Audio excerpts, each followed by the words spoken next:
Story about me and my son.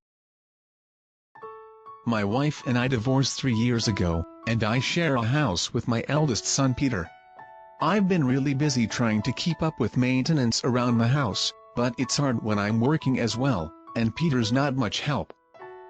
As a result, the upkeep of my house has suffered, and a little while ago, my daughter decided to organize a Sunday family working bee to paint the house.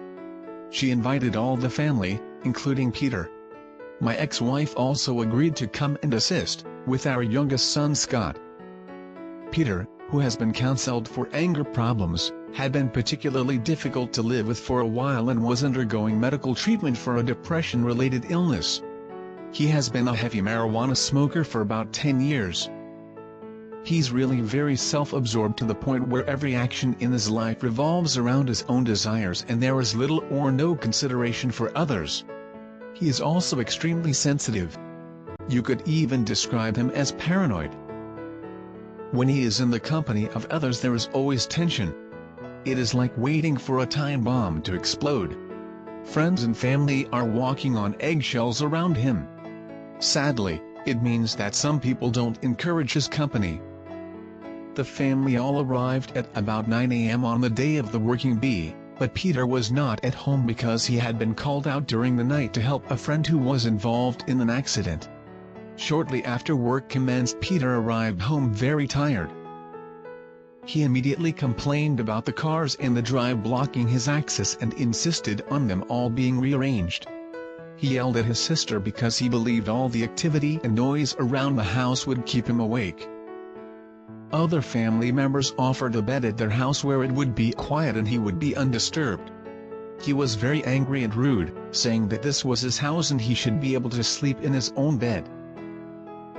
He then got into his car and did a wheelie down the driveway and drove off. Everybody breathed a sigh of relief, but he returned about half an hour later, still agitated and unreasonable. All morning he either stomped around the house refusing to be pleasant to anyone, or he would go into his bedroom and complain loudly to himself and rant about the situation. A number of times he got into his car and drove off, but always came back a few minutes later. Occasionally he picked up some tools and did a bit of work, but he really didn't do anything much and just ended up being a hindrance. The atmosphere was very tense and totally unpleasant. I tried to lighten things up by getting everybody some takeaway food for lunch, but Peter refused to join in. Early in the afternoon, my daughter and her husband decided that they couldn't take it any longer and left to go home. Scott, who has always been closest to him, took Peter outside and tried to calm him down, but this did not improve his attitude. It was all getting too much. Scott complained to me about Peter's behavior, and how it had wrecked the day. I'd been trying to ignore Peter as much as possible, hoping he'd just disappear for the day. You see, I've had some violent clashes with Peter before.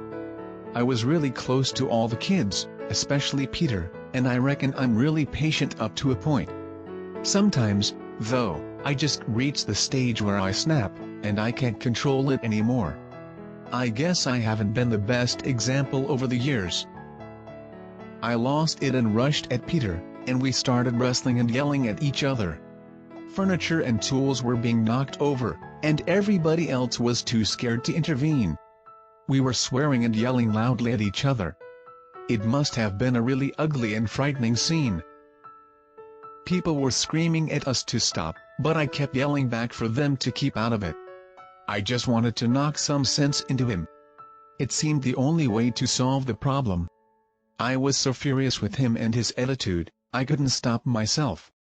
I was screaming at him about how he had disgraced the family, how hopeless he was. I couldn't believe some of the things I was saying.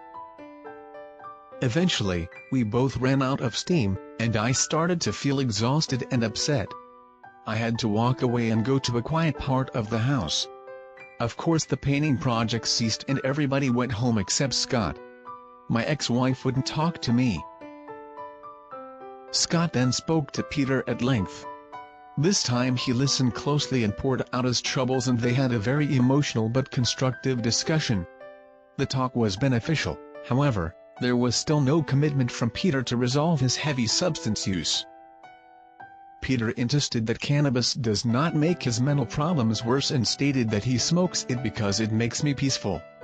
The upshot of the event was that Peter became more approachable and cooperative for a couple of weeks, then his behavior relapsed and nothing really changed for a long time. I am happy to add, though, that nearly a year after the event, Peter went to a different doctor and quit smoking cannabis. His whole demeanor changed and he is on different medication and his attitude towards others has improved immensely. It's amazing how you think nothing will ever change, and then something just clicks. I've never wanted to talk to anyone about my feelings about Peter. I felt I had to just deal with it all. But I realize now that I really needed to find some way of stopping myself snapping. I could have really done some damage. I've got a mate who I talk to now, he's going through his own troubles and I think we're a really good help to each other. Feels a bit strange sometimes, but you've really got to let it out in a good way.